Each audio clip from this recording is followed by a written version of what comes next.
the success and like within our team and in business and in life, it comes through practice. It comes through the right habits. It comes through, the things that you do repeatedly.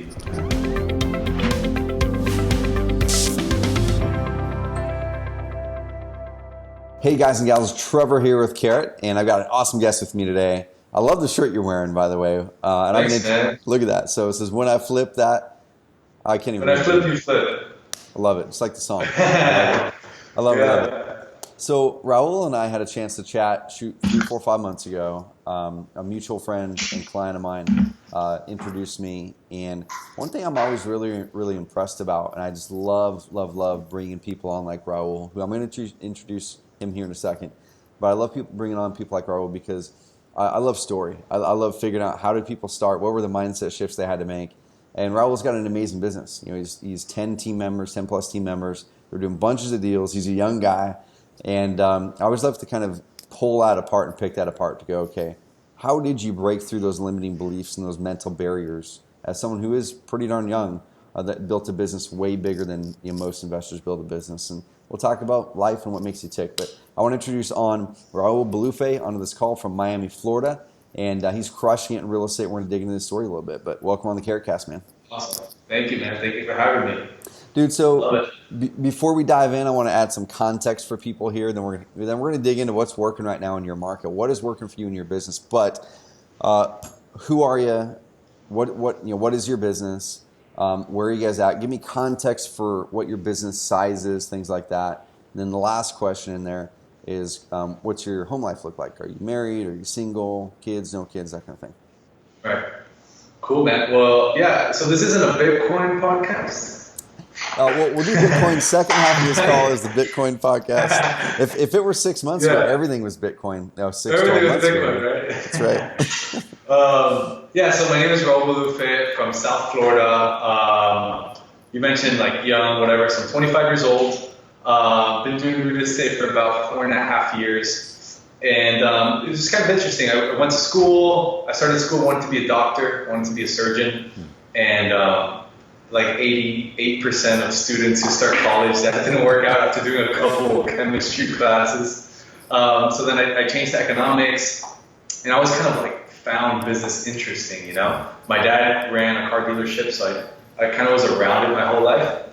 And just got into it little by little, started like working there, washing cars and selling cars and doing like internet, then doing finance. Little by little, just kind of like stepped it up, and that was like the best school anybody can get. It's like a sales school. I'm sure a lot of investors can attest to that, man. It's like, I don't know, I would take that over anything. And so I saved up some money, bought my first rental property, and after that, I was like, man, I got to learn how to do more of this. And that's when I found some podcasts, like the Sean Terry podcast and all that, and got going. And that's where we are today. So what's your business doing right now? Are you mainly flipping, wholesaling, kind of mix of both? What's your model? Wholesale is like 95% of our business. Okay. Straight wholesale, we'll fix and flip a couple a year. It kind of like if we have to, deal by deal basis thing. Sweet. Are you just in Miami? Or are you stretching outside of other markets? Recently, as of 3 months, we started stretching outside. We've gone into like Jacksonville, Tampa. We're doing some in like Ocala, Gainesville, so North and Central Florida. Yeah. Okay. Yeah. Sweet. And we're gonna get into the team building part of it in a little bit, because we started that convo before. I'm like, we're gonna get into this. Let's do it on the call because we're going through a big team building phase here at Carrot. We're over 20 employees now, and we're gonna be adding more people. You've got a great sized team, and there's struggles that you go through building a team. So we're gonna talk about some of that. But so you're mainly wholesaling, doing a little bit of flipping, mainly in Miami, but you're branching out a little bit more. What's home life look like? You single? You married? Yeah, so currently single, young, and I don't know, just kind of like exploring the experimental, doing a bunch of things phase. I'm also really busy in the business, so it's tough for that, You're living life, man. My younger brother, so I'm 36, and he just turned 30. He lives in Scottsdale, Arizona, and he's got a company called Athletes Brand. He works with a bunch of professional athletes, helping them kind of build their legacies, and he's got a clothing company. And anyway, he's up here at my house for a week, and that was a conversation that we were having. just recently too, is he's just been hustling the last 4 or 5, 6 years growing his company. That's awesome. Like, I love it because when you have that ability to grow a company, you have that momentum to do it, Right. do that and focus on it. And I think the timing will be right whenever it's right, for all the other stuff. So no, and another thing is like I took advice from like all the older guys who I've talked to that are successful, and not that it's bad to get married or be committed or anything, but they're saying like if you can live with yourself, not committed, not married, and grow your business, like at this age is a time to really do it and like, take advantage of that. Because once you have kids and a wife and family, all this stuff, it really does. Not that it limits you, but you have more responsibilities to kind of get to. Yeah. So I listened to their advice. And I'm like, all right, that's what I'm gonna do. I'm gonna do it for a couple of years and see what happens. I love it. I love it. Last question, business related, like on this, and share whatever you're willing to share, and you don't have to share everything, but. What's the volume of your business look like right now? So people have context. It's like he's not a newer investor at all. So what's the volume of your business right now? We're about 90 to 100 deals a year. Okay, awesome. Yeah. Dude, I love it. So a couple questions I want to unpack here, and what I want people to leave this call with is there's 3 things. I want to understand how you got so much momentum so fast in a really competitive market. Number 2, what I want to unpack is what you're doing for your marketing to pull in those 100 deals a year. I'm on one of your Carrot sites right now, and I see you're obviously using the internet, but you're definitely doing other stuff. So we'll kind of unpack that. Number 3 is the team building side of it, and I want to unpack that later in the call. What were your first hires? That's the fun one. Yeah, exactly. What struggles you had, things like that. So, so just getting going with your company, I know you're 4 or 5 years into it. What were the biggest struggles you had in that first year, when you were starting? And also, did you have any breakthroughs that first year that kind of got momentum for year 2? First year. So the first year, how I built momentum. Man, I guess like the naivety of being young kind of helped. I know it's like I know it's probably not the answer people want to hear, but I think anyone can adopt that mindset if they really want to. Yeah. Just kind of like, I knew it worked. It took me a couple months to do a deal. It took me 3 months to do a deal. I found like a local mentor. And I borrowed some money. I didn't have any more money after buying that apartment. I borrowed some money. He taught me just enough to do one deal. Right? It took me 3 months, and that's all my little brain needed to like keep going. I was just like, okay, I did one. Pretty sure I could do more, and let me just go full force. Like, what do I have to lose? Pretty much. I was like, that's kind of how I gained momentum. All I needed to gain momentum was that one deal. It's really all I needed. And to like listen to other people doing deals, I'm like, all right, if they can do it, I think I can do it. And then like I just did 1, and then I did 2, and then I did 5, and then I'm like, okay, this is it. Like I can do this. I don't know. I don't get like so intricate on the philosophy. Like I know it, like theoretically, but yeah. Dude, there's something I heard this phrase probably 5 or 6 years ago, and I probably heard it way before that. I just never internalized it because the timing wasn't right. And it was the words limiting beliefs, right? Like we've all heard of that, limiting beliefs. But I didn't really internalize it until 5 or 6 years ago on what it meant and how I could really use that to unlock my life and my businesses. And what you're talking about there is you removed the limiting beliefs. And I think we all have these limiting beliefs that hold us back in one way, shape, or form in our lives. And one of the biggest ways that I've found to get through those is number 1, if it's, hey, I can't do a deal in Miami, or how do I get my first deal done, or this doesn't work, or online marketing, it doesn't really actually work. I'm going to give this a try or whatever. The first thing I like to do is go, okay, has anyone ever in history ever done what I'm trying to do? That's kind of similar to me. And the answer to obviously flipping houses, wholesaling houses is 100% yes. So the first thing is, okay, this works. There's no doubt that it works. Like there's not I'm going to try to flip houses or wholesale houses to see if it works. It's I know it works. The next question is, what do I need to do to make it work? Right. And then the second limiting belief that oftentimes picks up for people is then the methodologies, the marketing, the things like that. Anytime people put the word try in there, it's a limiting belief that they're putting in there because they're going, well, I'm not sure if this is going to work. But same thing going back, has this ever worked for anybody? If it has, the answer is that it can work for you if you work it hard enough, if you keep moving forward, if you do the right actions, and you completely remove those limiting beliefs. And one of them is being young. I had that one early on, but you removed it pretty early on, which is awesome. Right. Yeah. I love So that was pretty fun. it. So going into year 2, 3, 4, have you been wholesaling and flipping the whole time? Have you shifted your model as the market got hotter? Yeah, I think just like a lot of wholesalers, you want to shift to fix and flip for a little while, Yep. and that sucks. Hmm. With that's probably the best word I could describe it with. So I started doing some fixing and flipping, not too much, but I did a little bit, and then kind of just shifted back to wholesale. Gotcha. Okay.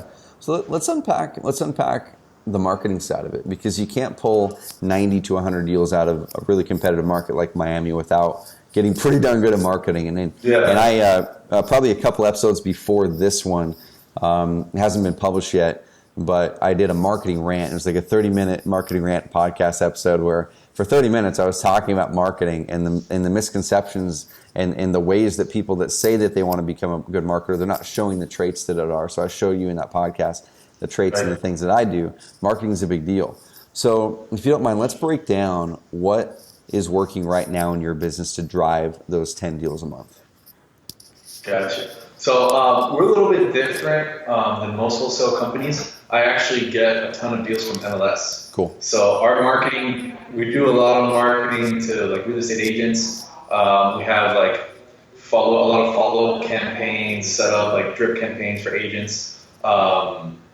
We do things like that. And then the other thing that's working really well for us is still direct mail. Direct mail down here, it's really competitive. It costs a ton of money, but it still works. It still works. It's still profitable. And that's the main thing. And then we do some we just started with an SEO company for our Sell House Now cash brand. And we use Carrot also for our capital raise investments, which is like our buyers. And we get a ton of leads on that, just like almost organically. And it's pretty crazy on the capital raise. If you can check it out there, I don't know what we're at right now, but last time I checked, I think we get about a lead a day, buyer leads for that. I love it. What are you guys doing for those buyer leads? What are you guys doing for those buyer leads right now? Dude, to be honest, it's just a Carrot site, and I kept uploading.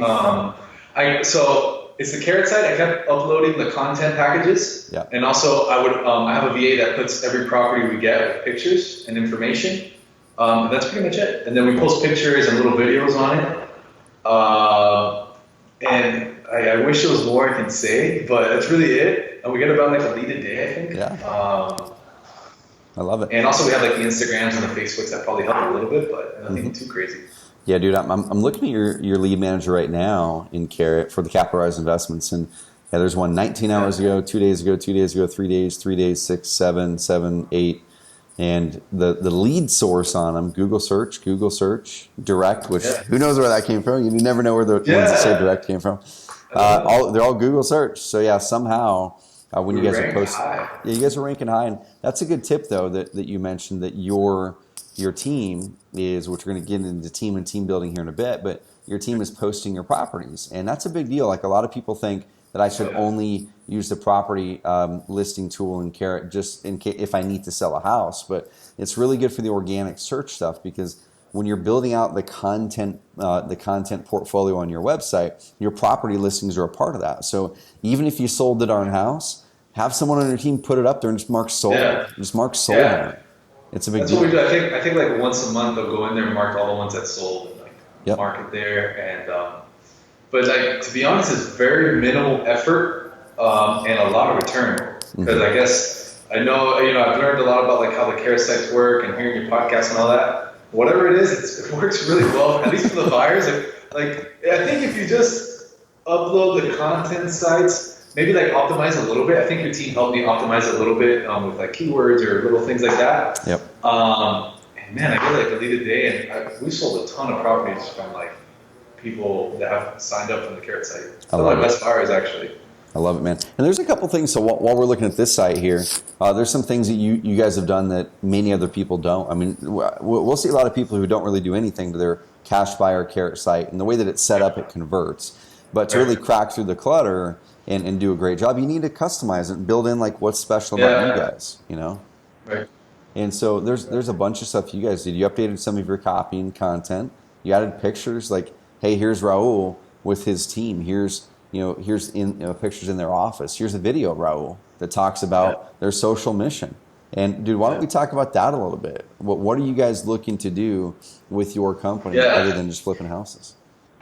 Yeah, I love it. So we understand that like our model is a little untraditional in the sense of like we deal with a lot of real estate agents and brokers and stuff. So and we're in the team building phase. So one of our goals there is to have at least 3 people making on our team making over 6 figures. That's like a big social mission, and it actually has helped us attract very good team members. My last 2 hires came from people that saw me on YouTube and kind of came across my website and stuff. Cool. Which is pretty cool. And I really only get a couple hundred views. It's not much, but all you need is that one good person to see it. So that's pretty cool. I also have one of the things on my social mission to make a real estate agent $1,000 a day. Cool. So I want to make $365,000 or whatever leap year. I don't know if it is $365,000 for real estate agents this year. I want 100,000 people. I want to reach 100,000 people this year to kind of like give them a good idea of what real estate investing is. I think like a lot of wholesalers or people who are successful in this business, they have like a little passion, whether they like teaching or not. They have like a small passion to teach people like what it's really like, because there's a lot of online information, a lot of it really good and a lot of it not so good. Yep. So I feel like it's kind of up to us to show people what it's really like to maintain a good status in this industry, you know? Mm-hmm. Dude, so why, I want to unpack this a little bit, because as you know, with Carrot, both Raul and everyone listening or watching this, with Carrot, we're big on mission. We're big on purpose, both in life and business. And it pumps me up when I see companies, especially ones that we're working with, doing similar things where you have more of a mission than just how many leads or deals am I going to turn this month. So when did you introduce more of that mission into your company? Was that from day one? Did it materialize over the years? How did that work? Yeah, over the years, because from day one was kind of just me. Mm-hmm. Then after about a year, I brought on my cousin and a really close friend. Probably after year 2, I would say, is when I started after year 2, maybe year 3, because I figured once I hired an assistant and hired a property manager, runner. When I started hiring people and realizing that there's more things, I didn't know what it was at the time because I hadn't read about it. Now I've read a ton of books, so I can tell you like intellectually, but I knew that there was something a little bit bigger on why people were working with me or why people work with companies. I just knew that, all right, there's no way that this guy can accept this amount of money and do like all these things unless there's something more. Yeah. I just knew something. And then, so probably after like year 2, year 3, when I had a team of like 3 or 4 people, I'm like, okay, maybe we should like start telling them what we really want to accomplish here. Maybe we should start voicing our vision, voicing like why we do this stuff. And then that's when I fell down the rabbit hole of like researching all this and reading and all this stuff. Dude, and that stuff for me is really, really fun and exciting, because I know as an entrepreneur, there's like a few stages that we go through, right? Where at the starting stage, we either have our back against the wall and we need to build income, or there's some sort of like chip on our shoulder that we want to prove something. Those are probably the 2 most common reasons or things that motivate us at the very first initial stages. I think there's the exception where the person launches that company with mission in mind from the very get-go. Yeah. That's the exception, and they're very, very fortunate that they found that early on. I know I didn't at all. But once you get your back off against the wall, then you start to have to find new ways and reasons. Coming up to work every day, excites you. And I know for me in my previous company, I've told the story a million times, we made enough money to where I wasn't thinking about money anymore. And so I was getting just wore out and drained in my company. And we would sit there and make financial goals every month and every year. And it was exciting for like 2 seconds until I realized like I'm already not spending my money. So why am I going after something that I don't even need or want more of? Right. And so then when we started to build Carrot, we worked into our annual planning where you have to have financial goals, because in order to really reach a big mission, you have to have an organization that can support that, right? You've got to have, it can't be a one-man show or one-woman show. Have that value created. Yeah, you've got to have the value created. So when we pick our annual goal number, we look at it and go, okay, here's what we would do if we just stay on our current trend. Well, here's our ambitions. Here's where we want to go. Then we always write this big question on it next to it, and we say why. Like, why does that number matter? Does that number actually amplify our purpose and our mission in our business? Does it actually materially matter to the purpose and the mission? If it does, we're pumped about hitting that. We're gonna hit it because it amplifies the purpose and mission. If it doesn't, I'll be the first one to go, cool. We're just gonna scale back the business, and we're gonna cut down our work hours by 3, 4, 5 hours a week, and I'm just gonna enjoy life better. Yeah. So that's so key, man. I mean, I wouldn't recommend for like people starting a business to think about it so heavily. Mm-hmm. Definitely come up with some kind of mission in your mind, like I want free time or something, and then go for that. Because then I feel like people get like super drawn up into, hey, I want free time and I want to help this amount of people. It's like, that's awesome, but just go out there and like make things happen, and then figure that part out after, Dude, I love it. It comes organically. Yeah, exactly. And I feel like you don't really know what you want your big mission to be unless you already start creating value in that marketplace. Dude, that's such good advice. Everyone go back and listen to that last minute, because it doesn't matter if you're newer in your business or if you're 5 years in, if you're pressuring yourself and like beating yourself up mentally about finding your purpose or finding your mission, that's very similar to my story, dude. Like, you have to release that pressure, and you've got to find something simple but that matters. And if free time is it, or for me that year 2012 was, man, I'm going to quit looking for my purpose and my mission. My mission this year is to look back at the end of the year and with conviction know I did the best I could possibly do at everything, which meant paring things down, which meant doing less, which meant being a better father, better husband, not putting the dish on the counter but washing it and putting it in the dishwasher, like little things like that. That was my mission that year, and it worked. Yeah, that's awesome. It was awesome. Yeah, I think simplicity is key for those kind of things. Mm-hmm. So with that mission, kind of going into team stuff a little bit here, out of order, but with that mission, how has that mattered to your team, and like how do you guys work that into your just normal everyday work environment? Right. So also like to kind of explain a little bit more. So obviously, like, I'm a young guy, so I've kind of found like the passion in getting younger people to work and kind of shift their mindsets a little bit to like the ordinary society type of mindsets that have been going on for generations. Yep. So young people are attracted to money and shiny things, right? Mm-hmm. So I think like a lot of marketing is sometimes shiny and stuff, and I don't think marketers do it because they want, they want to just show off. They do it because they know that's how they can grab your attention. They really make an impact on you. So the reason I'm saying this is because that's kind of like the way that I've been able to help the team out, and on a daily basis, kind of like drill that into them. Like, all this happens kind of systematically. It's like you don't just wake up and poof, you're like have this mindset that's crazy. Like, you have to train yourself every day. So we do like the Monday meetings, and I spend a ton of time with my team still. We have like creative meetings and things like that. We're constantly doing mock like sales negotiation kind of role play things, mm-hmm. And we're just kind of like I'm drilling the idea that the success and like within our team and in business and in life, it comes through practice. It comes through the right habits. It comes through the things that you do repeatedly. Yeah. And I don't know if that's a kind of long way to answer your question, but what I was trying to get at is the younger people, it's kind of hard to like put them in your world. It takes a little bit more of like, showing them the things that they want to see.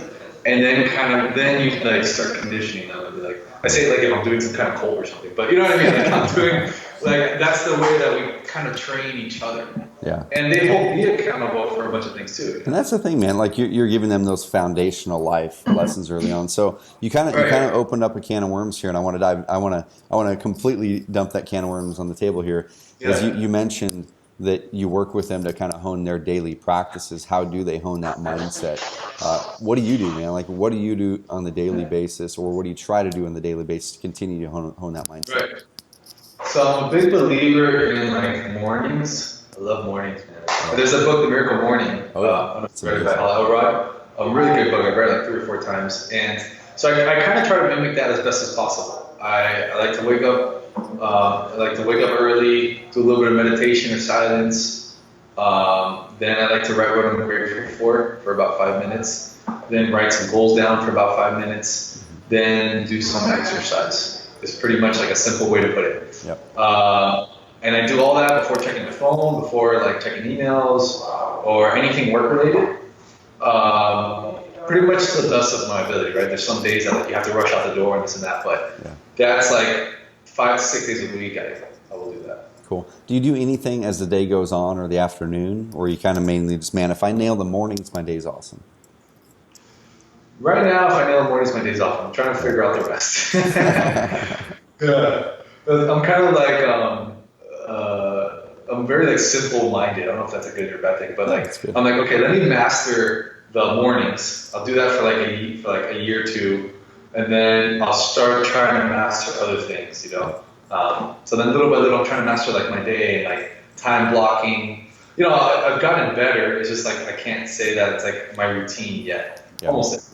Dude, that's something I'm definitely struggling with. You know, I've got 3 kids, 4, 6, and 8, and I can't use them as excuses anymore because they sleep in longer than than a 6-month-old. And when you have really, really young kids, you know, under a year, and they're getting up all hours of the night, I mean, it is hard to have that routine, but I don't have that excuse anymore. And I kind of worked my way into a bad pattern. That's my number one personal growth goal right now, which I know is going to impact every other part of my life, but I'm still struggling with it. I nailed the fitness one in October last year.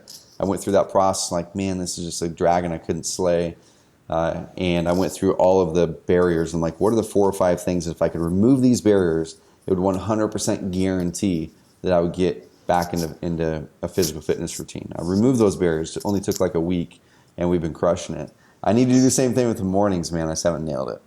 I'm gonna get I also forgot to add there, like whether I'm in the gym or it's just in the morning or in the car, I try to like listen to either a book or a podcast at least 15 minutes every day. At least I usually do more, but minimum 15 minutes, just get some education in me. Mm-hmm. I love it, dude. So I want to kind of close this gap on the marketing side of things. So you're using Carrot to build your cash buyer list. You had 600 or 700 cash buyer leads in there. You're posting your properties in there. Everybody needs to be doing that. Even if they're sold, post it on properties, and they're going to help. You put in some custom content. I love that you put in some videos in there that build people into your world. That, hey, here's Raul. Here's our team. Here's our social mission. Here's how we can help you grow your portfolio. I love that stuff. So go and deploy that stuff on your own Carrot sites, y'all. On the seller side of things, it's mainly direct mail, it sounds like. You do have a Carrot site there, and you've got a good bit of leads. I mean, I think 300, 400, 500 seller leads in there, something like that. What is your overall marketing mix? It looks like it's mainly direct mail. Some of those people Google you and find you online, but what else are you doing? Yeah, so mainly direct mail. I did a lot of pay-per-click ads last year. That's why I got a bunch of leads. But then I kind of had to like backpedal because of team building. We had like a lot of changes in the team and stuff like that. So now we're getting back into SEO for sellers, which kind of like a long-term vision play. I'm not expecting many leads, but we're being like really strategic with him. I think you know him. His name is Damien. I do. He told me he knew. Actually, we had a call yesterday. Cool. But anyway, so I'm working with him to do some SEO, and we recently hired some VAs to do cold calling about 2 weeks ago. So I don't have a lot of like numbers or much data there, but it seems to be like that's a really good source. You know, I'm involved in masterminds, so you hear that like cold calling is never going to go out of style. I don't know why it stopped for so many years. It's it's one of those things that's like right under all of our noses. Like everyone has a phone. Everyone usually answers at least once, and you know if you can get in front of enough people. So that's like most of our marketing, and I think for mail we're sending somewhere around 33,000 pieces a month, something like that. Cool.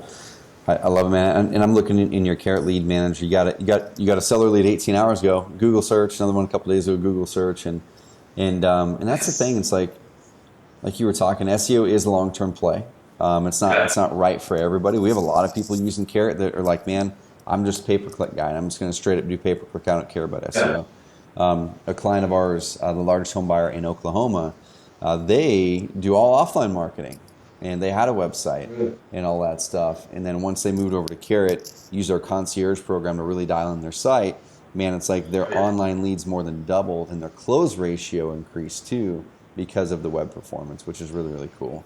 Yeah. So the good thing is, dude, online leads are the best. Online leads are great, usually, but you have to answer them really quickly, like within 5 minutes. If you don't answer the online lead within 5 minutes, I don't know if that's a real stat, but it's something I've kind of analyzed. If you don't answer them within 5 minutes, there's like a huge chance, there's like a huge gap there that you probably will never talk to them again or something. Oh, it's totally true, man. Because if you think about the psychology and the way that person's searching versus, let's say, a billboard lead or direct mail. I mean, the person's going to likely have other direct mail pieces on the stack. But with online, the person's in the act of proactively searching at that point, and they're probably going to fill out a couple sites. If they're doing a Google search that's "Sell My House Fast in Miami" or something like that.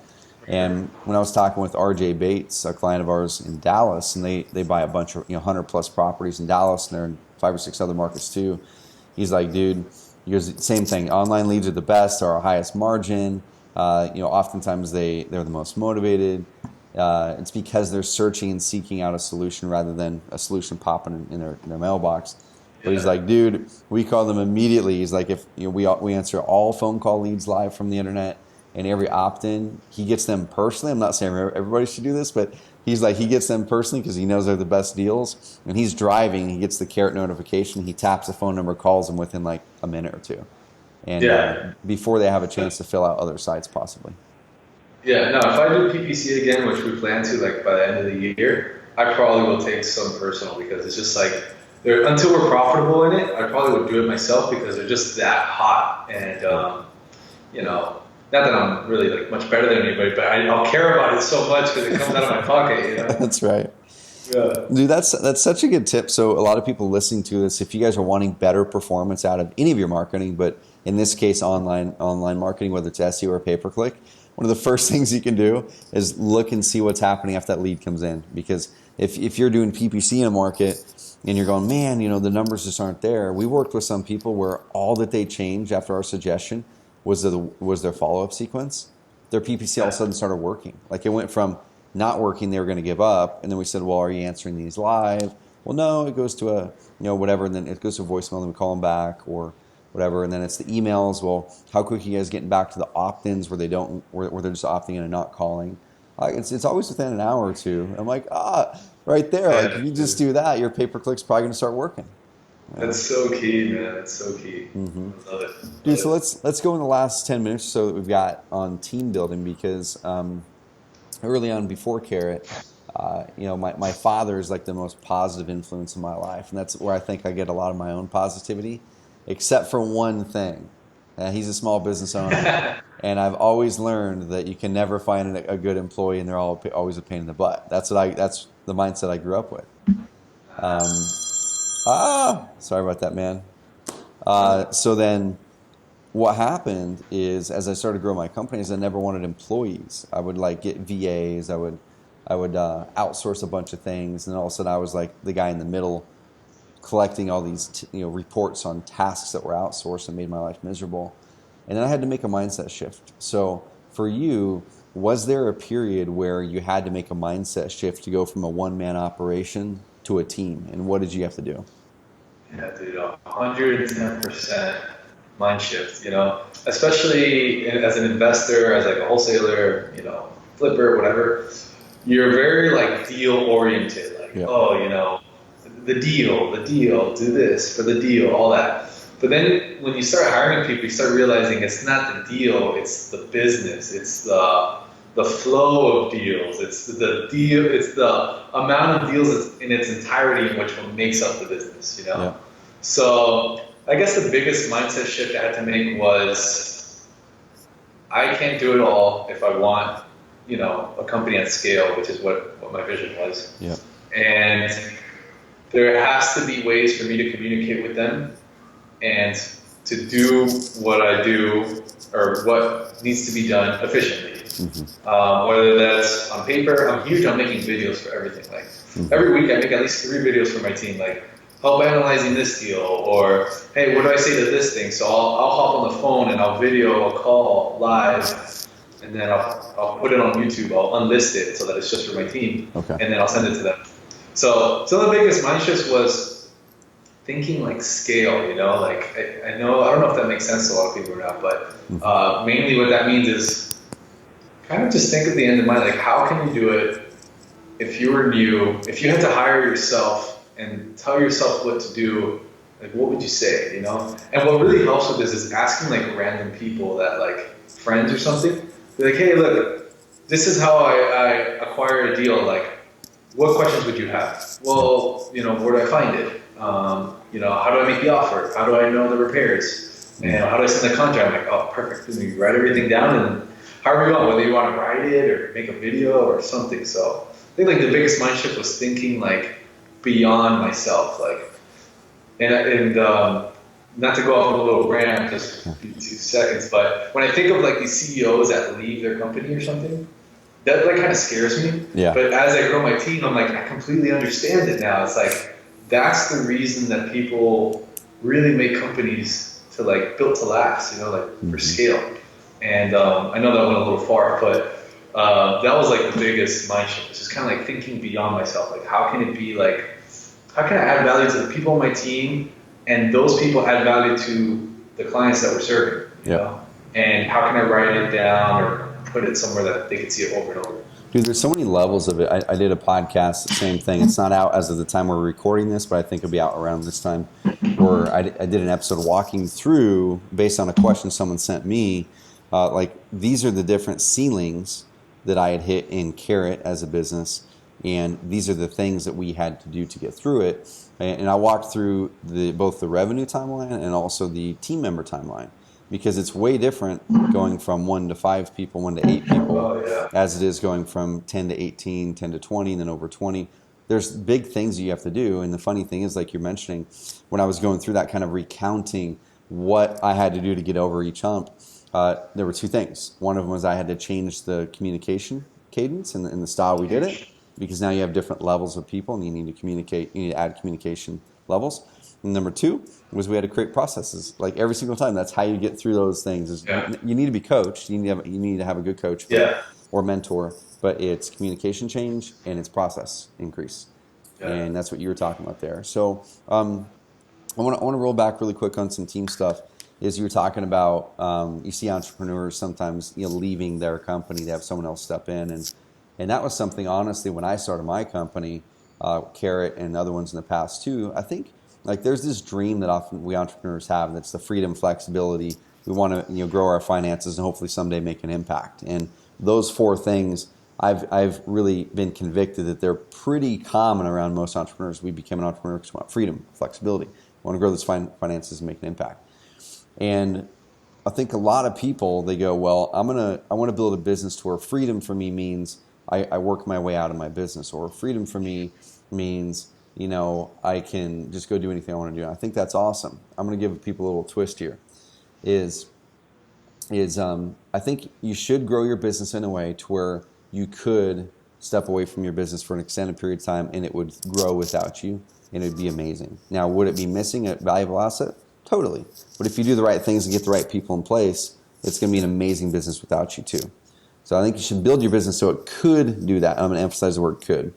But it should give you the flexibility to do what is within your unique abilities in your business, so you can really amplify that and really truly do the work that you love to do. And for me, I have no plans, and like I don't want to not work in Carrot anytime soon, but I want to build the company to where it can run without me, even though I'm still here.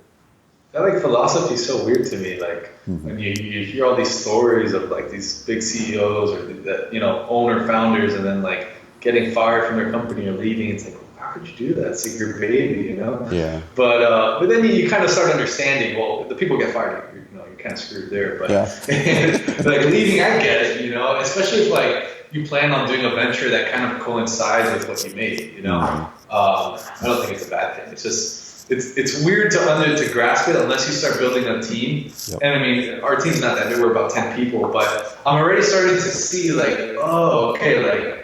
I think like as these people grow, they can pretty much do what I do, and then I can focus on different things. And if that means me being like a CEO in this company, great. If not, so be it. Like kind of whatever is best for the entity.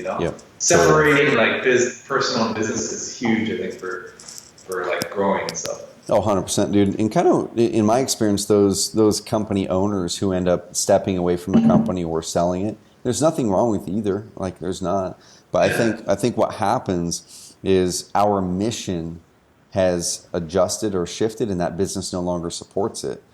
And so that's something that we're really careful of here at Carrot is like I'm really convicted on our mission and what we're going after, and Carrot is a massive part of it.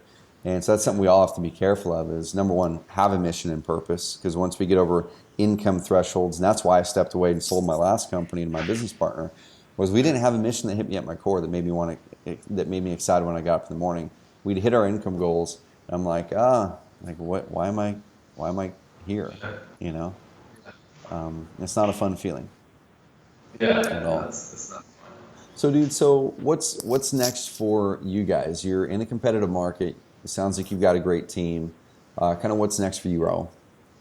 Dude, we're big on like the team building thing. So we have 4 people that was recent hires that within 2 months that we're kind of training, and we've taken the approach, which I don't know if this is a value or not. It's kind of like I listened to a podcast of kind of like how Google build their AdWords team, and they just got like a bunch of people that were qualified. They made them do a bunch of tasks, and then little by little they started seeing where they were best at, and then that's where they would run. So we were taking that approach. So we got 4 people, and they're all going through the same training. They're all going to do different tasks in the business in like different departments.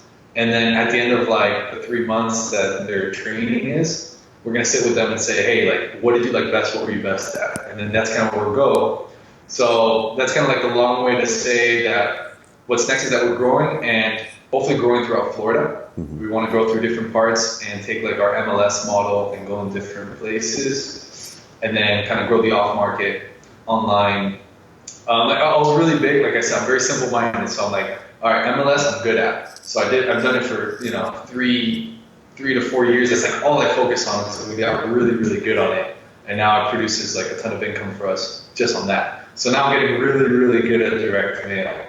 And then that might take me less time because, you gain knowledge and all that stuff. Yeah. Now I'm getting good at that. Now I want to get really, really good at SEO and pay-per-click, then really, really good at other things. So that's kind of in a nutshell what's next. Like I don't see myself exiting like a wholesale or any of that anytime soon. It's more just like I want to gain a lot of expertise in different little sectors and grow like a really badass team.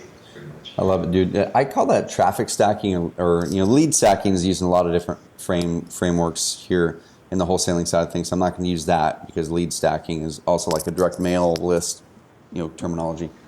But so with direct mail, as an example, are there certain types of lists or certain types of direct mail pieces that are working well for you? Like, are you doing postcards? Are you doing letters? What types of lists? Yeah, postcard is still what I'm doing. I wish I had one here. I don't have one in reach, but it's like a little white one, and it has like kind of scribbly letters and like painted little houses and stuff. And as far as lists, the inheritance lists work really well for us. High equity lists. We do like 30-something thousand, so I like to pull like big lists. So high equity works well. Pretty much just anyone who could sell our house, we try to reach them. Yeah. Like I said, I'm still getting really good at it, so we're still testing a bunch. I can't really say with a ton of conviction which one's the best. Totally. But I do know inheritance works really well for us. Sweet. You might have said this earlier. How many pieces are you mailing out per month? And if you have the stat, what's your response rate right now? So 33,000 pieces a month. Okay. And we get about a 0.6% response rate, and then about 0.4% of them are like leads. Yeah. Okay. And those numbers are pretty common. I hear those types of numbers. Pretty common. Yeah. But man, now what we're getting really good at is like the follow-up and the follow-through. And that was a lot of the reason why we got those like 4 new people. Because if one's gone or one drops out or something, we have 3 others that are trained to do that. It's like that. No lead gets unanswered. No lead does not get an offer. No lead is completely serviced until the very end. That's so key on off market. I call it off market because I'm so used to on market stuff. Yeah. That's so key on off market. What I've seen is follow through. It doesn't have to be perfect. Done is the new perfect. That's like one of my favorite quotes. Done is the new perfect. It doesn't have to be perfect. Just get on the phone with them and, just say what you know. Like try to service them. Obviously, if you get trained at sales and trained at real estate education, your conversion is a lot higher. But even if you're not, this shouldn't stop you from getting on the phone or getting your team on the phone and following up with these people. Dude, it's so interesting, and this is kind of my last comment, and then we'll wrap this in a nice bow, is the follow-up side is so big. Like in a competitive market, so many people are always trying to get more people in the front end, and a lot of the gold is on the back end. Here's a really good example actually in your backyard. This is probably 2 years ago, me and Alex Pardo, who we were working together on some stuff, and I was trying to prove that PPC would work in his market because he put money in there. He's like, man, we got some leads, but they're all over the place. And I'm just like, I know it works everywhere. And so I put up the money, and I was running traffic in his market. We're good friends. So everyone who's listening to this, I don't just do this for everybody. Like Alex and I go way back, almost a decade. And I'm like, all right, let's figure out some sort of profit share on these deals, whatever. So I put in X amount of money. We got some leads, but nothing turned into a deal. I had to cut my money off because I didn't have enough profit share percentage in there to make it work for me to put more money in. So I'm like, that sucked. I get a text from Alex a month ago, and Alex says, "What's your wire information?" I'm like, "What?" And he goes, "Let's hop on a call." So we talk, and one of those leads that came in 18 months ago finally closed into a deal because of their follow-up, because they'd been calling, texting, whatever they're doing, and that one originally went under contract 2 years ago. It fell out of contract. The person went dark. And then with their follow-up processes, the timing just became right for that person, and it ended up being a great deal. And we got our money back plus some good profits. Follow-up, man. Follow-up is key. And you hit the nail on the head. Dude, it's so key, especially in a competitive. I mean, I think in any market works, but especially in a competitive market, and like strategic follow-up is. I mean, that's obviously like another little can of worms there. But follow-up, just do it. And then once you start getting better, you start like seeing what responses you get with your follow-up, then get a little more strategic with it. Maybe not so many calls, maybe throw in some text, maybe throw in a voicemail blast, maybe throw in a handwritten letter or a thank you card. There's so many things. Just like make that a priority in a business. That's so key, especially in this business. One last question for you. Is there a follow-up process that, like a cadence actually, that is working for you guys? Like do you guys follow up X amount of days or months after that initial lead falls flat? Kind of what's your cadence? For the mail, you're saying? Any leads that come in, let's say it doesn't close into a deal, they go into your follow-up sequence. What does that look like? Do they get the first follow-up in a month or 2 months or 6 months, or kind of how's that look? Right. Well, we use a very similar follow-up process to the one that like John Martinez teaches. I'm sure a lot of people at this point have heard of him. But so yeah, depending on like the status of the lead, like warm, hot, or cold, there's like a different process. But yeah, if it doesn't turn into a deal, depending what it is, they'll usually get followed up within that week. Okay. Then if it's like really cold, maybe it's once a month. If it's warm, it's probably like 3 to 4 times a month. And then we add notes in the system, so it's like, hey, they're warm. Our sequence is twice a month, but I think we should call them 4 times this month. And then we set the tasks and stuff. So I guess to answer your question, it depends, but overall, like hit them. If it's hot, we try to hit them every day until there's an appointment or deal. And then if they fall into a warm category, it's usually like 3 to 4 times a month. And then if it's cold, it's probably like once a month. Sure. In different mediums. It's not only phone calls. There's text, a voicemail, maybe like a postcard or something like that. I love it, dude. I could talk to you all day long, picking through processes and mindset stuff, and I want to respect your time. I appreciate the heck out of you hopping on the CarrotCast, and I know I appreciate your patience too. I know we had the schedule early on, and there's a little bit of a scheduling conflict or something. We made it happen though, dude, and I'm pumped about it. And I'm always excited seeing what entrepreneurs do, whether you're younger or on the older demographic, or it doesn't matter to me. Like I'm so pumped to see people go out there and build businesses that matter, that hire people where you're building those people up, not just using them to grow your business, but you're growing them so they can help grow your business. I'm pumped about that. So dude, you're way ahead of the curve. I wasn't doing what you're doing at 25. So I'm just pumped that you're in our Carrot ecosystem. You're inspiring me too. How can people follow you? Do you have an Instagram or anything like that they can follow you to kind of see what you're doing? Yeah, man. You can follow my personal Instagram. I put a ton of business stuff on there. Raul Bolufe, my name. Yep. Also my YouTube channel, I'm always putting like tips and tricks of wholesale and fixing and flipping, and also kind of just like life and success things on there. And so my YouTube channel is also just Raul Bolufe. Website, capitalriseinvestments.com. And then my seller site, which is probably not that important, but sellhousenowcash.com. Yeah, you can just find me there, Facebook, all these mediums, man. I love it. Well, Raul, thank you for coming on to the CarrotCast. Everybody go follow him, check out what he's doing, and be inspired by this story. Go out there and make your follow-up better. Go out there and build a team of people who are amazing and helping you grow your mission. Go out there and put materialize some sort of mission and purpose over the years and communicate that with your clients just like Raul does. So thanks, man. Have an amazing rest of the week. Everybody go check out the other episodes of the CarrotCast at carrotcast.com and give this episode a rating and review. Tell Raul how things were and tell me as well. Thank you guys. Have an amazing week.